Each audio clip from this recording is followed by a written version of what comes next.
누가복음 2장에 오늘 읽었던 본문의 말씀이요. 사실은 한 2년 전인가 성탄 때 나눈 말씀입니다. 그래서 좀 고민을 했어요. 이 부분을 그냥 넘어갈까?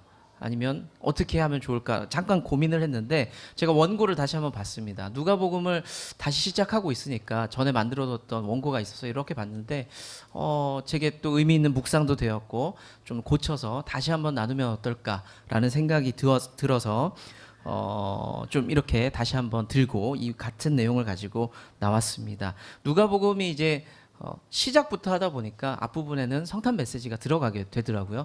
그러니까 성탄절 지난 지 얼마 되지 않아서 좀 성탄에 대해서 다시 한번 좀 기억해보고 떠올려보면 좋겠다라는 생각이 들었습니다. 몇 번 말씀드렸는데 우리 아이들은 아기 때부터 성탄을 그렇게 기대하지를 않았습니다. 왜냐하면 뭐 청소년이 되어서도 사실 딱히 그렇게 크게 기대하지 않아요. 뭐 여러 이유가 있겠죠. 뭐 여자친구가 없어서일 수도 있을 것 같고, 뭐 교회에서 대단한 선물을 주지 않아서일 수도 있고, 뭐 다양할 수 있겠지만 일단은 예수님 탄생을 기뻐하지 않는 불경건한 아이들은 아닙니다. 그런 느낌은 아니고 전에도 말씀드렸다시피 선물과 상관없는 성탄을 늘 보내다 보니까 이 아이들이 성탄에 대한 그런 큰 우러나오는 기쁨 이런 게 사실 별로 없었어요. 막 기대감을 갖는다든지 그런 게 없었습니다. 성탄만 되면 엄마 아빠는 늘 바빴거든요. 둘 다 사역을 하고 있었기 때문에 늘 바빴고 성탄만 되면은 이 아이들 그때 당시 유치부였으니까 늘 선생님들에게 끌려다니면서 노래 연습하고 앞에 세우고 울고 그 트라우마가 얼마나 강한지 이 아이들은 성탄 때가 되면은 빨간 목도리 시키지 마라 그거 너무 싫다 뭐 이랬는데 서서히 승민이는 극복하는 것 같아요. 오늘 보세요. 빨간 목도리를 제가 시키지도 않았어요. 이제는 트라우마에서 좀 극복해서 빨간 목도리를 딱 차고 나오더라고요. 여하튼 우리 아이들에게는요, 뭐 그런 성탄이었던 것 같습니다. 주변 친구들을 부러워했을 수도 있어요. 제가 듣지는 못했는데 뭐 친구들은 뭐 받았다, 엄마가 뭐 해줬다, 뭐 산타는 없지만 엄마는 있다, 뭐 이런 거 해준다, 뭐 이런 얘기들 다 알고 있을 거예요. 근데 우리 아이들 늘 엄마의 논리에 항복했죠. 예수님 생일인데 왜 니들이 선물 받아? 맞지? 맞대요. 그러니까 그렇게 평생을 살아온 좀 안쓰러운 아이들입니다, 사실은. 네, 근데 아내가 막 그렇게 아이들을 설득하는 걸 제가 옆에서 들었거든요. 성탄은 무슨 날이야? 예수님 생일 기념이지? 선물은 누구에게 줘야 돼? 너희들이 준비해야 돼? 이 논리에 제가 가만히 듣고 있는데 저도 반박을 못 하겠더라고요. 저도 같이 옆에서 고개를 끄덕이면서 그냥 웃었어요. 왜 웃었을까요? 돈 굳었다. 뭐 지갑에서 내 돈 안 나가도 되니까. 근데 사실 뭐 저는 그렇게 뭐 아이들 보면서 그렇게까지 뭐 슬프거나 아유 저것들 어떻게 그런 생각은 안 했습니다. 왜냐하면 저는 일단 어릴 적에 받을 거 다 받았거든요. 저희 부모님께 다 받을 거 받았고 누렸기 때문에 큰 불만이 없는데 우리 아이들은 사실은 좀 모르겠어요. 어떤지 모르겠습니다. 얼마 전에 그 성탄 즈음 돼서 유튜브에서요 한 큰 교회 유명한 교회 목사님이 성탄에 관한 이야기들을 하는데 그게 짧게 쇼츠로 사람들에게 막 이슈가 됐습니다. 그 내용이 뭐였냐면 크리스마스에 아이들에게 산타 이야기 해줄 수 있다, 파티해주고 선물해줄 수 있다, 아이들에게 좀 따뜻한 마음을 심어주자, 뭐 그런 쇼츠 이야기들이 좀 있었습니다. 제가 그 내용을 봤는데 제가 그 목사님은 뭐 그렇게 싫어하지도 않고 오히려 점잖은 분이라 존경하고 좋았던 분으로 그렇게 생각하고 있었던 분입니다. 그런데 그 말씀에는 사실 그렇게 동의가 되지를 않았습니다. 딱히 나쁜 말씀은 아니죠. 뭐 서로 선물하고 즐거운 시간 보내고 아이들의 동심을 지켜주고 따뜻하게 보내자 뭐 좋은 건데 제가 걸렸던 게 뭐냐면 본질이었어요. 본질입니다. 저는 세상이 크리스마스가 뭐라고 얘기하는지에 대해서는 크게 관심 없습니다. 사실은 뭐 그 말씀을 스님이 나와서 했든지 아니면 세상에 유명한 강연가가 나와서 그런 말을 했다면 뭐 그런가 보다 하고 넘어갔을 텐데 저는 그런 마음이 있어요. 최소한 교회만은 우리 목회자들만은 예수님께 성도님들만은 예수님께 그날 주목했으면 좋겠다라는 생각들이 있습니다. 왜냐하면 그게 우리 성도의 본질이거든요. 사실 본질입니다. 제가 목회가 좀 보시면서 이제 몇 년간 지켜보신 분들도 있는데 어때요? 조금 전통적이고 근엄하고 그런 스타일인가요? 좀 자유롭습니까? 그냥 봐도 자유롭죠. 자유로운 사람입니다. 좀 한국교회 틀에 좀 맞지 않을 수 있어요. 그럼 한국교회 틀을 몰라서 그러냐, 싫어서 그러냐, 꼭 그런 것도 아니에요. 그냥 17에 예수 믿고 지금까지 계속 그냥 한 30년 가까이 그 한국교회 틀에 맞춰서 살아왔어요. 그런데 그런 게 있어요. 제가 예수 믿기 전의 삶이 있잖아요. 그리고 예수님을 믿었잖아요. 교회 안에 들어왔어요. 근데 이해 안 되는 게 사실 너무 많았어요. 불신자 입장에서는 들어왔는데 어색한 게 너무 많은 거예요.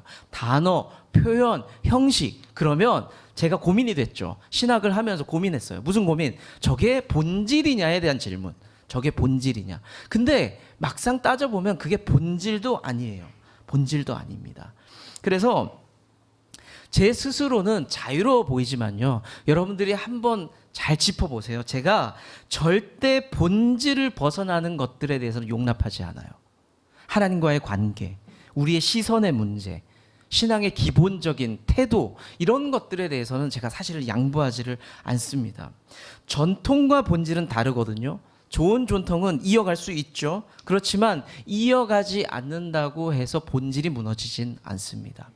30년 전에 50년 전에 어르신들이 좋은 본을 보였던 것들이 지금 10대들에게 이어갈 수 있죠. 좋을 수 있습니다. 하지만 그거 안 지킨다고 아이들의 본질이 무너지지 않을 수 있어요. 잘 우리가 분별할 필요가 있습니다. 그럼 반대로요.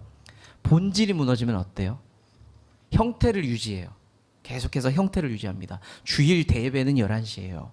양복을 입고 와야 돼요. 깨끗한 옷을 입고 와야 되죠. 돈을 빳빳하게 다려서 준비하세요. 그렇게 교회에 나오고 헌금합니다. 그런데 그 마음 가운데 예배의 마음이 없다면, 예배의 본질이 없다면 어때요? 그건 무너지는 거예요. 둘 다 잘 되면 좋겠죠. 좋을 수 있지만 세대가 바뀌면서 형태는 계속해서 바뀌고 있다는 거죠. 본질의 문제가 가장 중요하다는 겁니다. 제가 대학 때요. 학교에 정말 딱 봐도 예쁜 자매가 있었어요. 그냥 예쁜 애들 있죠. 그냥 보면 예쁜 애들. 그런 친구가 자매가 있었는데 그 친구가 모든 형제가 선망하는 친구예요. 같이 놀고 싶고 밥 한번 먹고 싶고. 여러분들 학교 다니면서 그런 자매 못 봤어요? 그런 형제 못 보셨어요? 그런 감동 못 받으셨어요? 예, 저는 종종 받긴 했는데 그런 친구가 있었어요. 그런데 그 친구가 저에게 말을 겁니다. 오빠 아이스크림 먹으러 갈래? 얼마나 달콤합니까? 행복하잖아요. 21살, 22살에 신재철 마음에 봄이 오나 보다. 콩닥콩닥 뛰기 시작을 합니다. 뭐 아이스크림을 싫어하지도 않고 그 자매와 함께 있는다는 게 제게 뭐 너무 좋을 것 같아서 막 설렘을 안고 같이 걸어서 학교 밖을 나갑니다. 학교 밖을. 그런데 그 자매가 저를 인도한 것이 어디냐? 당시 젊은이들에게 아주 핫한 그런 곳이었습니다. 아이스크림 전문점이 없었는데 막 생겨날 그때 뭐죠? 어디죠? 베스킨 라빈스 뒤에 31. 아니 아이스크림 종류가 그렇게 많아? 우리를 충격에 빠뜨렸던 그 브랜드 아닙니까?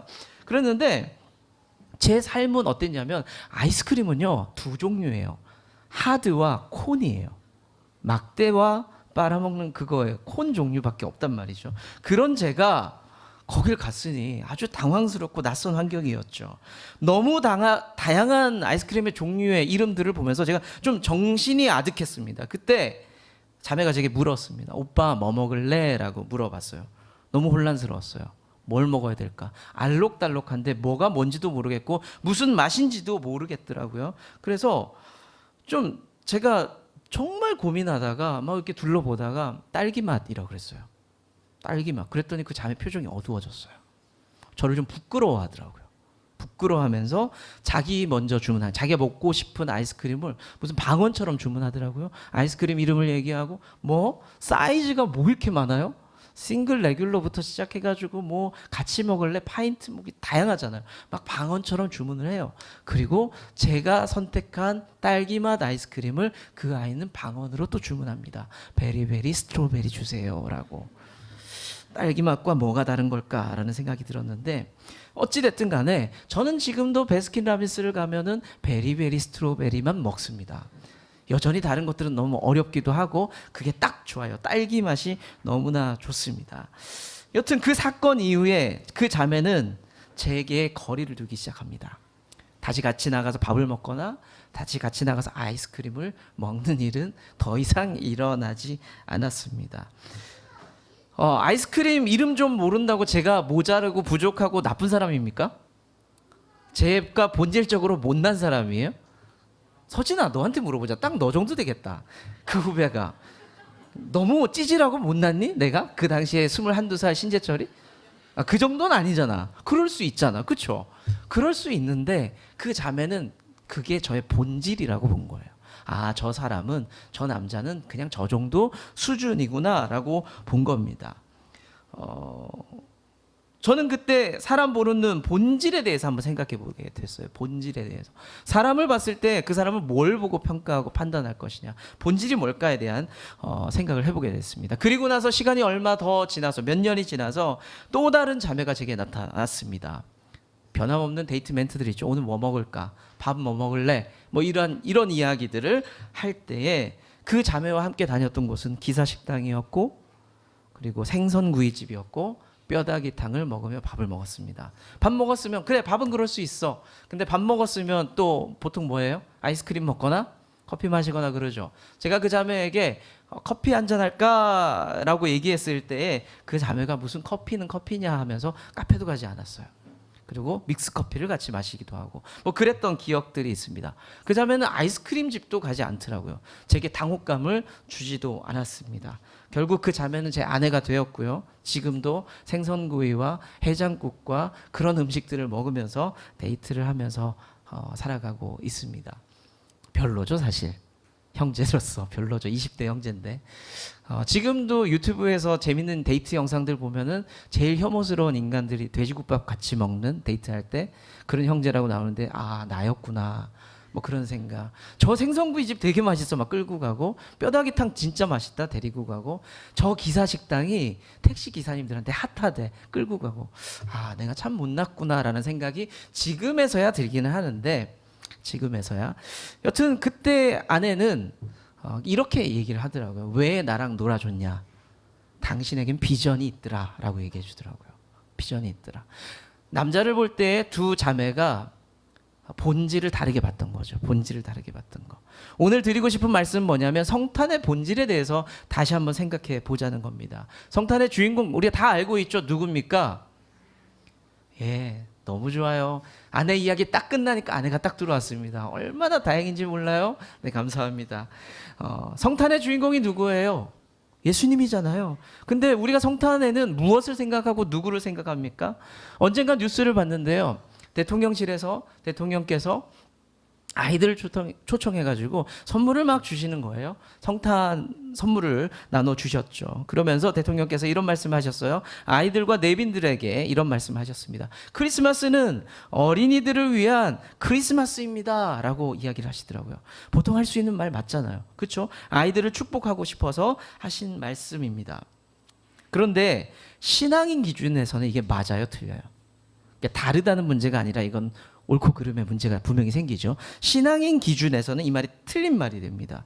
우리는 어떻게 고백해야 돼요? 성탄절은 어린이들을 위한 날입니다가 아니라 크리스마스는 예수님을 기억하는 날이고 온 인류를 위한 날입니다라는 고백이 우리 신앙인들에게는 있어야 한다는 거죠.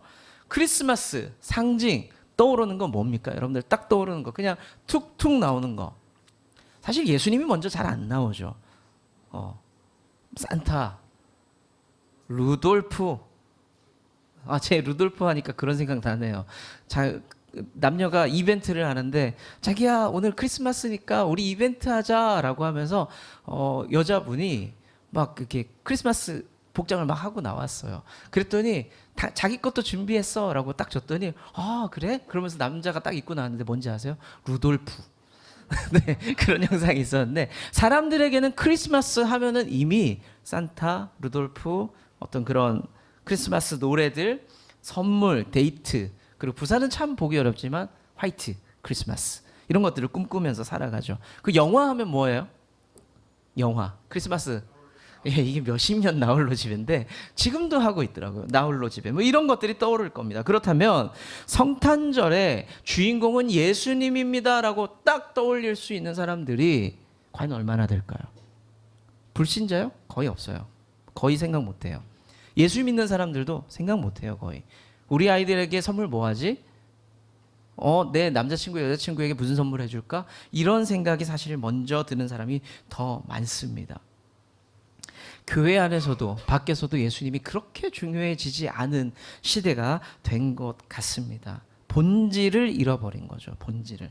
그래서 오늘 이미 지났지만 크리스마스쯤 되면은 그래도 우리가 이것 정도는 기억하자, 이것 정도는 생각해보자라고 두 가지 아주 짧게 준비했어요. 두 가지를 준비했는데 첫 번째는요, 우리 인생의 처지를 좀 돌아보자는 거. 우리 인생을 봐야 돼요. 목사님 매번 강조하셨잖아요. 우리가 하나님 봐야 된다. 시선을 맞추라. 제가 매번 강조했잖아요. 근데 오늘 갑자기 나를 보라고, 인생의 처지를. 크리스마스 때에 내 삶을 보는 게 중요합니다. 예수님 오신 이야기를 이렇게 성경을 통해서 읽어가잖아요. 그러면 그걸 보면서 옛날 이야기로 끝낼 게 아닙니다. 그걸 보면서 내 삶을 살펴볼 수가 있어야 합니다. 예수님 오시던 당시를 한번 떠올려 볼까요? 유대인은 정치적인 압박을 받고 있었죠. 탄압을 받고 있었죠. 로마로부터 탄압받고 있었습니다. 정치가 불안하면요, 누가 고달퍼요? 서민들이, 백성들이 고달픕니다. 과거나 지금이나 똑같아요. 정치가 불안하니까 물가 문제 생겼죠. 사업하는 분 어렵다고 하죠. 똑같아요. 그때나 지금이나 서민들이 어려워요. 성경은 특별히 2000년 전에 한 서민 가정에 집중하게 되죠. 성경을 딱 시작하는데 그렇게 시작을 하고 있어요. 복음서가 시작되면서 만삭의 여인 마리아가 등장을 하고 출산을 앞두고 남편과 함께 호적하러 가죠. 그 먼 길을 갑니다. 근데 있을 곳이 없어서, 출산할 곳이 없어서 곤란함을 겪는 그 이야기부터 시작을 합니다. 성탄 이야기를 하면서 인생의 고단함을 먼저 성경은 이야기를 하고 있습니다. 겨우 한 집에 신세를 지게 되죠. 그곳에 갔는데 뭐 아주 낡은 곳, 어떤 장소, 뭐 마국간이라고 표현하기도 하고 낡은 곳을 얻게 되어서 요셉과 마리아는 아기 예수를 낳게 됩니다. 그리고 나서 출산하자마자 좀 쉬었나요? 요즘 아기 낳고 나면 잘 쉬잖아요. 뭐 어디 조리원 가서 2주일에 몇백일에 뭐 요즘 그런 게 아주 이슈더라고요. 그렇게 쉬지를 못합니다. 이 사람은 헤롯 왕이 자기네들을 붙잡으러 온다는 소식을 듣고 벌떡 일어나서 또 도망을 가게 됩니다. 자, 어렵죠. 이때나 지금이나 서민들은 정부를 향해서 헤롯 왕이 자기 잡으러 온다. 이때 마리아와 요셉이 무슨 생각이 들었을까요?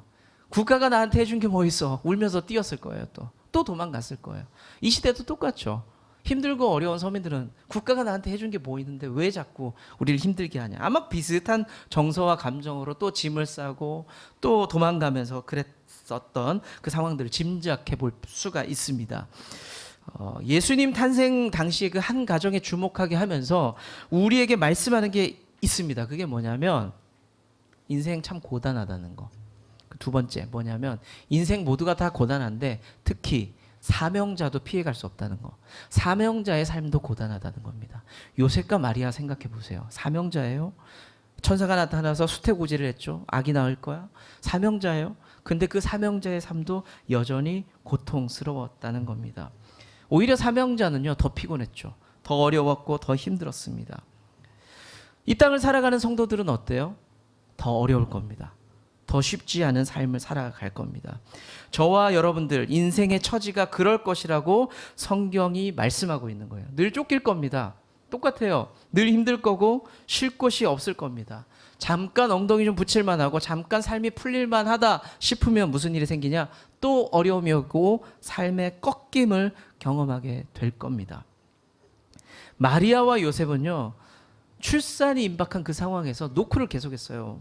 방 좀 주세요. 우리가 출산할 아이가 있어요. 아내가 있어요. 방 좀 주세요. 여기저기 노크하고 다녔죠. 우리 인생이 어때요? 똑같아요.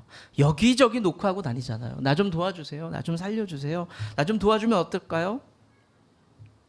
어디 더 좋은 데 없나? 어디 더 좋은 것 없나? 어디 마음 붙일 곳 없나? 어디 나 쉴 곳 없나? 여기저기 노크하고 다니잖아요. 근데 그 형태가 뭐 물론 다양합니다. 결혼하면서 배우자를 통해서 그 쉼을 누리고 싶어하는 사람들도 있고, 그리고 꼬박꼬박 열심히 살아가면서 저축하면서 자식 키우면서 삶의 안정을 누리면서 그렇게 내 삶에 노크하는 분들이 있어요. 내 삶이 좀 안정되면 안 될까요? 저 좀 도와주세요. 그런 분들이 있습니다.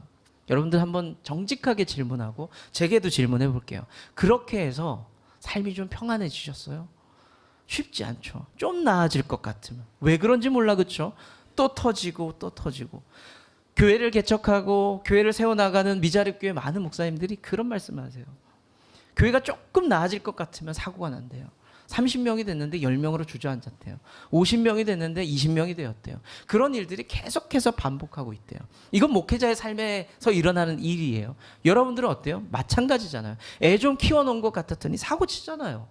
뭔가 좀 다 키웠다 싶었는데 문제 생기잖아요. 내 남편 철 좀 드나 봤는데 어느 날 봤더니 똑같잖아요. 똑같아요. 우리 삶이 안정감이 없어요. 돈 좀 모았다 싶으면 무슨 일 생겨요? 누가 아파요? 힘든 일 생겨요. 수많은 노크들을 하지만 우리는 삶의 평안을 얻기가 참 어렵습니다. 그렇게 열심히 두드렸던 요셉과 마리아 어때요? 뭐 얻었어요? 우리랑 똑같아요. 허름한 거 하나 얻었어요. 흡족한 공간을 얻지 못했습니다.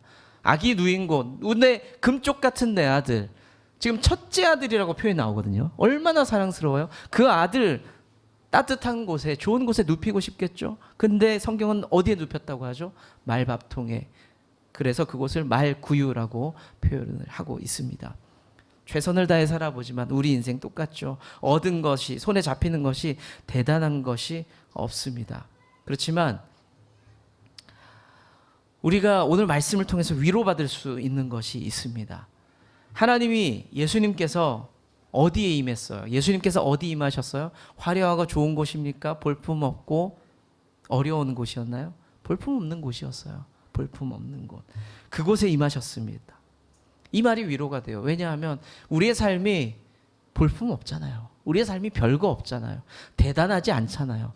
예수님께서 성탄의 메시지를 통해서 이 말씀하시는 거예요. 너의 삶을 봐봐. 막 노크하고 살지. 네 삶을 봐봐. 어렵고 힘들지. 그런데 봐봐. 예수님 어디에 임하셨다고? 그곳에 임하셨다고. 그곳에 임하셨다고. 그렇게 말씀을 하고 있는 겁니다. 성탄이 되면 세상은 화려합니다. 세상은 너무너무 삐까번쩍하고 좋아 보여요. 그런데 예수님께서는 뭐라고 말씀하시냐? 가난한 곳에 내가 임하겠다. 연약한 곳에, 초라한 곳에 내가 임하겠다. 성도들, 너희들의 삶을 봐라. 나를 위해 헌신하고 살잖아. 열심히 살잖아. 그렇지만 초라하지.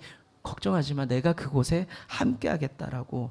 내가 너희에게 기쁨을 줄 것이고 평안을 주겠다라고, 선물하겠다라고 말씀하신다는 거죠.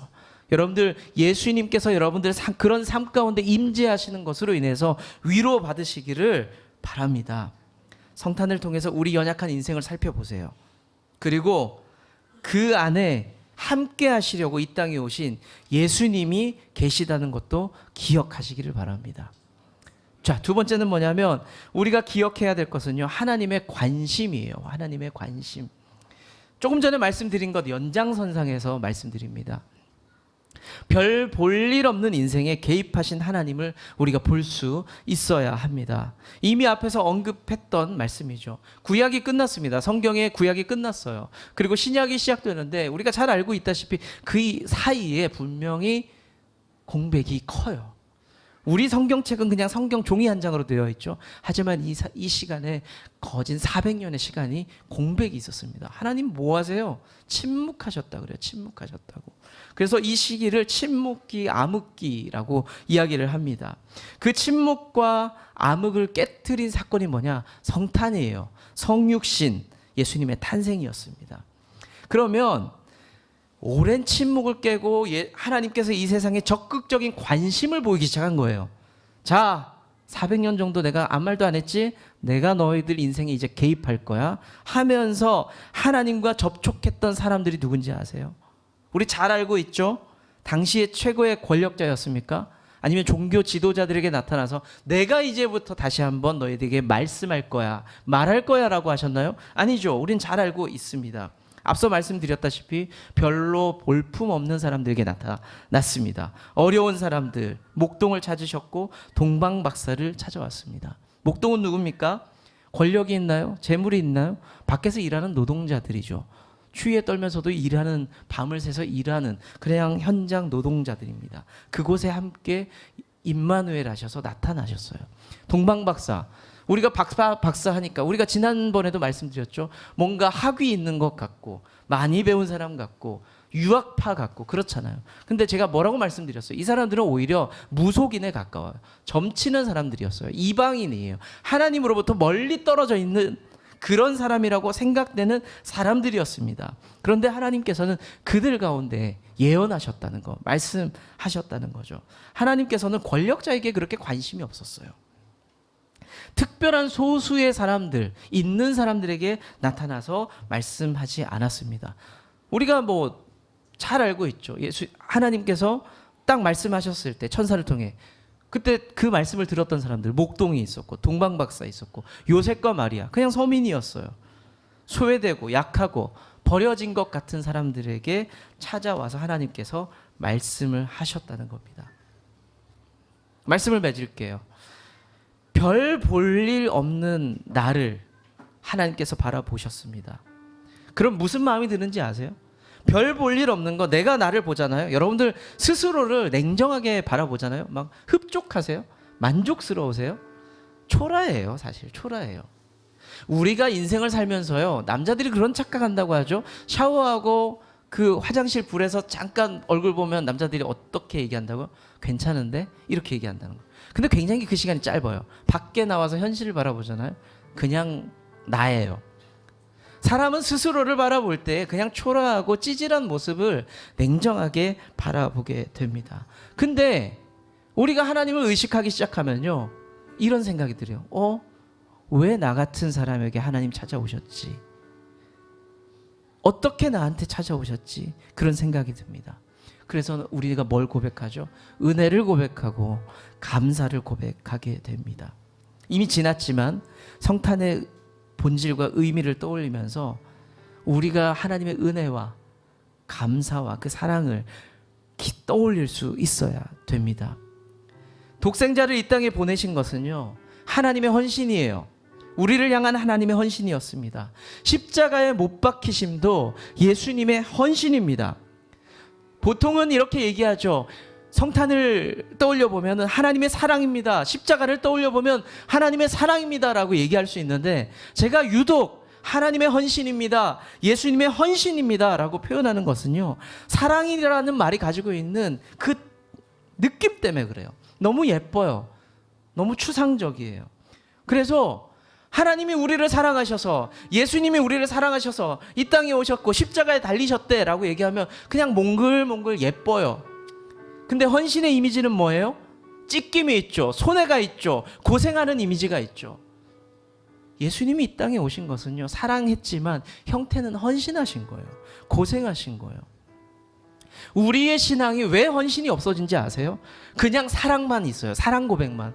주님 사랑합니다, 주님 사랑합니다, 이 고백만 있으니까 헌신이 사라지는 거예요. 너무 그냥 스윗해요. 하나님 사랑하면은 따라와야 될 게 뭡니까? 헌신해야죠. 우리가 하나님을 사랑하기 때문에 뭔가 할 수 있어야 돼요. 뭘 할까요? 제가 뭔 얘기하고 싶어요? 교회 청소 열심히 하세요, 교회 헌금 많이 하세요. 제가 그런 사람입니까? 그 얘기 아니에요. 우리가 믿음대로 살아갈 때에 우리의 몸에 상처 날 거예요. 그게 헌신이라는 겁니다. 우리가 찬양을 통해 고백했지만 믿음 따라 걸음마다 말씀 따라 그렇게 살아갈 때 나의 가는 길이 뭔지 아세요? 우겨쌈을 당한다는 거, 적들과 전쟁이 일어난다는 거, 그게 우리의 삶이라는 거예요. 그 가운데 우리가 주님 사랑합니다라는 고백과 따라와야 될 것, 헌신하는 거, 싸워야 되죠. 피 흘리기까지 싸워야 돼요. 그리고 사람들에게 예수님을 소개하면서 살아가는 거, 그것도 헌신이에요. 내 이웃을 바라봤는데 결핍돼 있어, 이 사람 부족해, 어려워, 그러면 내 주머니 좀 털어낼 수 있는 거예요. 우리는 그런데 헌신이라고 희생이라고 말하면서 자꾸 본전 생각할 때가 너무 많아요. 주님께 헌신해도 우리는 본전 생각해요. 하나님, 내가 이만큼 했는데 왜 내 삶은 아직도 이래요? 그럼 예수님 뭐라고 하실 것 같아요? 그치, 너 헌신 알아. 예수님이 하고 싶은 말이 뭘 것 같아요? 난 죽었는데? 그 앞에 무슨 말을 할 거예요? 그 앞에 무슨 말을? 이웃을 섬기는 방법도 똑같아요. 제가 가끔 가다가 우리 교회 사역협의회 집사님들 곤란하게 만들어요. 장고도 별로 없고 교회 재정도 별로 없는데 어느 교회 좀 도와주자고, 어느 선교사님 도와주자고, 우리 교회 성도님 누구누구가 어렵다고 조금 도와주자고 이야기합니다. 그럼 제가 알아요. 카톡이지만 다톡이지만 그 곤란함이 느껴져요. 읽으면 사라지는데 누구도 대답하지 않는 그 상황. 제가 알죠. 너무 미안해요. 근데 우리 사역협의회가 너무 고마운 게 그래도 통장을 깨는 거예요. 뭐 저를 봐서 깨는지 성도님을 봐서 깨지는지 모르겠지만 같이 헌신해요. 근데 우리가 나중에 혹시라도 그런 생각하지 말아요. 우리가 누구를 돕고 섬겼어요. 근데 그 성도님이 우리 마음만큼 성장하지 않을 수 있어요. 우리 마음만큼 교회 헌신하지 않을 수 있어요. 근데 거기에 너무 마음 두지 말아요. 우리는 주님의 사랑과 헌신을 받았기 때문에 그냥 할 뿐이잖아요. 그렇죠? 네. 받고 기대하면서 나아가는 게 아닙니다. 사랑의 고백이 있다면요, 감사의 고백이 있다면요, 이제는 우리 하나님 앞에 표현하면서 사세요. 표현하면서 사세요. 신앙의 본질을 잘 지켜가면서 자유함을 누리되 신앙의 본질을 잘 지키면서 우리의 삶의 작은 거라도 주님께 좀 올려드리면서 살아갈 수 있는 우리 좋은 나무 교회 성도님들 되시기를 축원합니다.